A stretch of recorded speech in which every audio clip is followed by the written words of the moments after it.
Welcome to U of L Today with Mark Hebert on 93.9 The Ville. So glad you're joining us for this program that's about all things University of Louisville. We talk about research, students, what they're doing on campus. We talk about programming and things happening at the University of Louisville. And sometimes we even talk a little athletics, but not today. Your child gets sick and you run to the doctor who prescribes an antibiotic, right? That's how it works? Well, that's a problem in the United States as kids are building up resistance to drugs because antibiotics are being overprescribed. Dr. Heather Felton is an associate professor in the U of L School of Medicine and the medical director of the U of L Pediatrics Sam Swope Kosair Charity Center. That's a mouthful. And she's joined by Dr. Mike Smith, an associate professor of pediatrics and pediatric infectious diseases at U of L. So welcome to both of you. Thank you very much. Heather and Mike, glad you're here, both doctors. Talk to me about antibiotic overuse. Either one of you can start, in kids specifically. What's the problem? Sure, well, I'll start. So I'm Mike Smith. I'm a Peds ID doctor, as you said. And I'm here to tell you that Kentucky actually leads the nation in per capita antibiotic prescribing. So just for kids or for everybody? Well, for both, it turns out. Okay. And that's a problem. And I think Heather can tell us, as a pediatrician who talks to parents who are requesting antibiotics for their kids, what are some talking points? What are some reasons you don't do that? But I'd like to start kind of telling about the problem. Okay. So we use far too many antibiotics. And why is this? Why is Kentucky so bad in this? You know, normally we like to lead the country, but this is an example where we're number one in a bad way. So why is that? And one of my roles at U of L is I'm the director of the Child and Adolescent Health Services Research Unit, and we've been fortunate to partner with Kentucky Medicaid. And Medicaid covers about half of the children in the state of Kentucky. So by looking at medical records and prescriptions for these children, we can kind of start to answer this question. Why is this going on? And we're about a year into this so far, and we've figured out what are some factors that are associated with antibiotic overuse. It turns out that on average, your child in Kentucky Medicaid gets 2 antibiotic prescriptions a year, which is a lot. I'm the parent. Well, that doesn't sound like a lot. Well, I'm the parent of a 6-year-old, and she's received 2 antibiotic prescriptions in her life.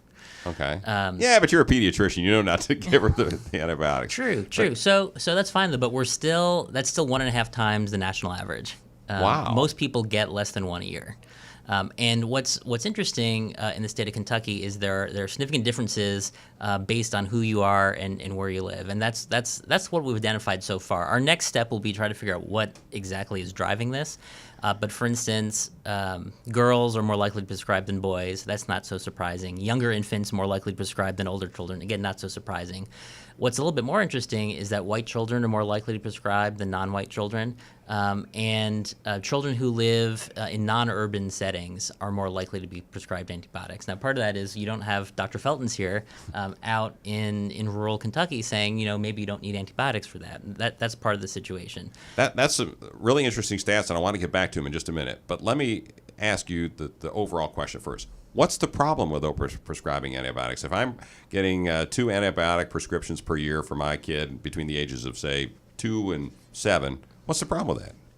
Yeah, so there's a couple things. One is just basic logic, right? So most infections that children get are caused by viruses. So antibiotics are not going to do anything for that. So the absolute best case scenario is you're taking a medicine that has side effects but has absolutely no benefit. So that's one thing. We all know that antibiotics give you diarrhea. That's not something you want to deal with as a parent. It's actually going to make things worse. There are particularly bad types of diarrhea, something called Clostridium difficile, which is an antibiotic-associated diarrhea that can cause major problems. And that's kind of, you know, for your child as a parent, you should think about that. From a societal perspective, what we're seeing is the overuse of antibiotics results in more resistance to these antibiotics. So when you really get sick, sometimes you're out of options. And at the national level, this is terrifying. At the international level, it's even more scary. There are some infections now, particularly in healthcare settings, where there's no options. So we think of antibiotics as a wonder drug, and they absolutely are, but we need to use them responsibly. So when you really need them, they're there. Dr. Heather Felton, are you running into kids who are coming into your office who have been prescribed antibiotics and are now resistant and they just don't work for something that's fairly serious? Have you had some of those cases? You don't see that quite as often in the outpatient setting. You see it a lot more in hospitals, kids who've had lots of frequent infections before or who have other like compromising parts of their immune system where they get infections more easily or are more susceptible. The thing that I see the most often is that the child comes in with an illness. Usually it, like Dr. Smith said, is caused by a virus. It's so much more common. And parents are expecting to get an antibiotic to help treat it. A lot of times parents will say, you know, if you could just give it to me, I know they'll be better in like a day or two. Really, they'll be better in a day or two without it, and you don't need this. It has more of like a placebo effect than anything else. Or you'll see a child who has gone somewhere else and they said, well, this doctor always gives an antibiotic, and so that's why they come in here expecting one. But at U of L, we are also responsible for not just treating our patients appropriately, but also for teaching our medical students and our pediatric residents. And we really want to teach them appropriate use of antibiotics as well. And so if this is a viral infection, we don't need to use an antibiotic to treat this. We're talking with Dr. Heather Felton and Dr. Mike Smith, both from the University of Louisville, and we're talking, they're pediatricians, and we're talking about the overuse of antibiotics in children. So what other things do you tell parents when they walk in and they say, well, this doctor told us, an antibiotic would work, and he always gives us antibiotics, and I'm coming to you. And what do you tell them? Do you stand up to them and say, well, Mom and Dad, sorry? I do. And what most parents want is not for you to give a medicine that a child doesn't need. And so explaining why that is that they don't need it. And so I know that this is caused by a viral infection. Why? Because it's so much more common than bacterial is one reason. The other thing is that you don't really want to prescribe an antibiotic if you don't know what bacteria it is that you're treating, because there are many, many different antibiotics out there. And how do you pick one if you don't even know what bacteria you're actually treating? And so I wouldn't just pull one out of a hat and say, try this and see if it works. I would want to identify it. That's why, like strep infection, I would do a test. I know that you have strep, and I know what antibiotic to prescribe to treat it. And then the other things is like, yes, antibiotics cause diarrhea. Nobody wants that at home. But they can cause other problems too. They can cause certain reactions and rashes. What if you had an allergic reaction to an antibiotic that you never needed in the first place? And this is trips to the hospital, and it can be life-threatening. This isn't what you want, especially if you never needed it in the first place. Right. And Dr. Smith, you mentioned earlier, you started some of those statistics, some of the findings, that it's I think I heard you say correctly, that it's mostly affluent white parents who are seeking these, or am I putting words in your mouth there? So to a certain extent, you're putting words in my mouth. Okay. I can't comment on the affluent part because my research just looks at Kentucky Medicaid, which kind of by definition doesn't really include affluent they're patients. low-income families. So so I don't have those data in front of me on affluent, but within the Medicaid population, there are interesting racial differences, but certainly geographic differences.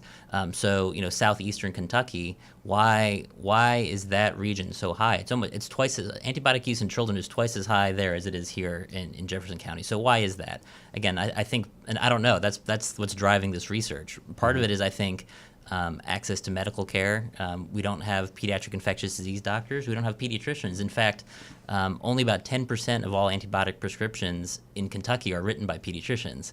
So you have lots of nurse practitioners, PAs, family practice doctors. So that's one part of it.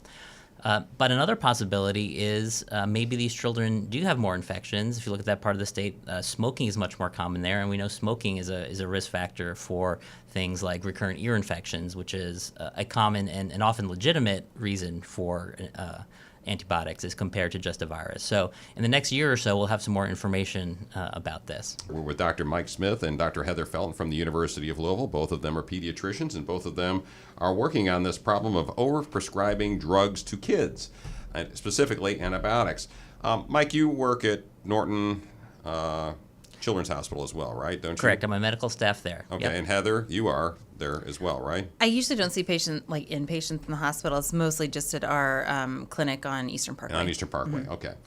What is the effort locally perhaps in the places where you two work, to try and reel in the number of antibiotic prescriptions that are going out to kids? What is there a hospital-wide and practice-wide effort to do that? Yeah, so I'll tell you what's going on at Norton Children's Hospital. Again, I'm on U of L faculty, but do have some salary support from the Children's Hospital to basically run the antimicrobial stewardship program. And we should mention the pediatricians from the University of Louisville basically staff Norton Children's Hospital. Correct. So. That's true.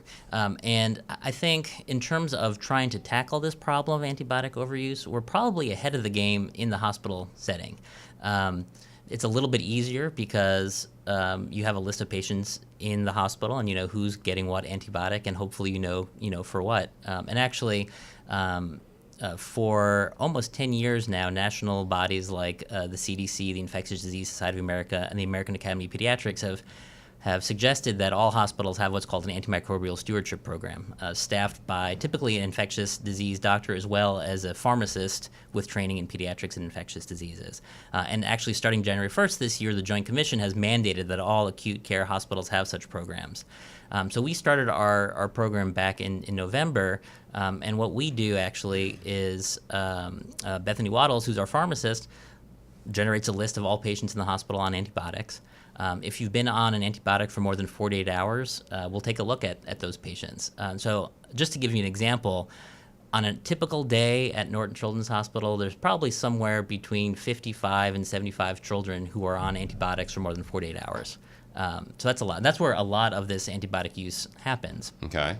And as compared to the outpatient setting, they tend to be broader antibiotics. They tend to be sicker kids, as Dr. Felton mentioned. Give me a for instance. Yeah. Give me a for instance. What is an antibiotic, and what would they be treated? Yeah, so common things, especially this time of year, that get you into the hospital are pneumonia.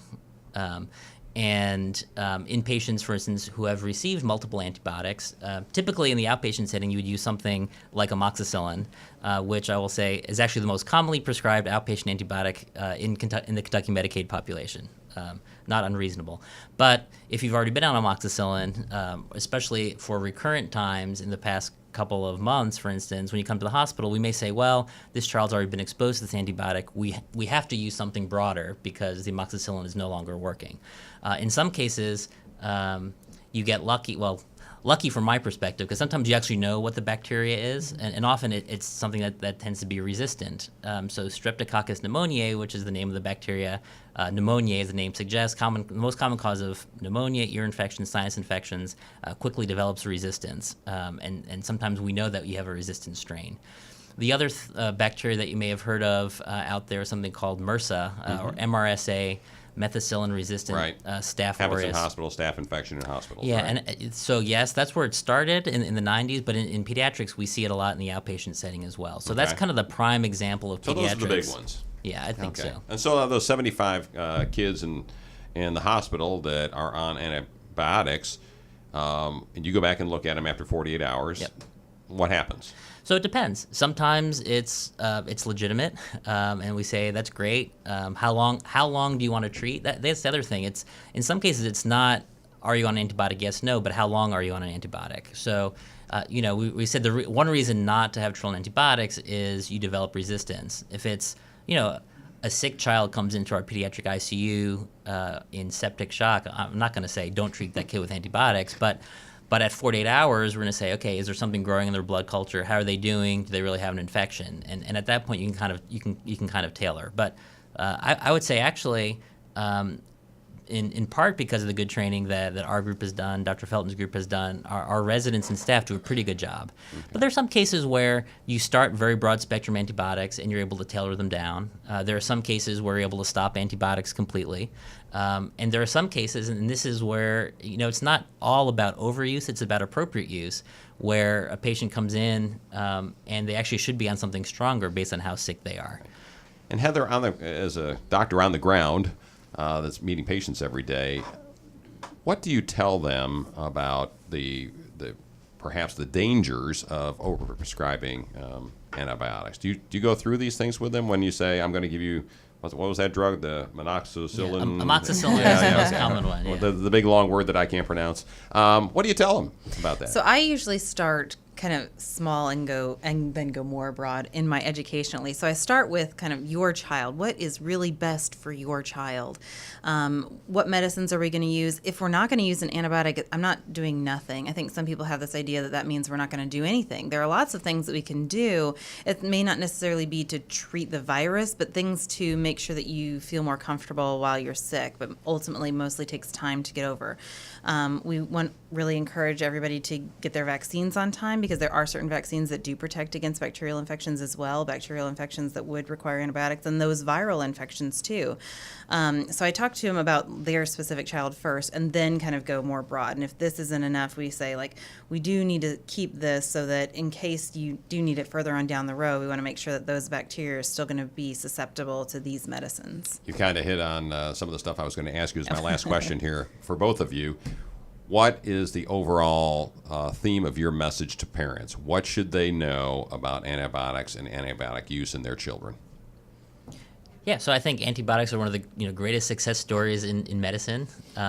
They work when you need them, but if you don't need them, all they're going to do is have side effects potentially, and that's not going to be fun for you as a parent. And then also, when your child does get sick, they're not going to work at that point. So save them for when you need them.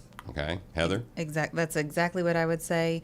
And I would say that really the hallmark or a doctor that you should look for is one that's going to be honest with you. That's not going to say something because they think that might be what you would want to hear, but somebody who's really going to make sure that your child is treated appropriately. Okay, and if you keep getting the prescriptions 2 to 3 times a year, eventually your kid may become resistant to these drugs and may not help them down the road, correct? Exactly. Okay, well, there's a warning for parents. All right, very good. Dr. Mike Smith, Dr. Heather Felton from the University of Louisville, Pediatrics, appreciate it. Thanks for being on the program.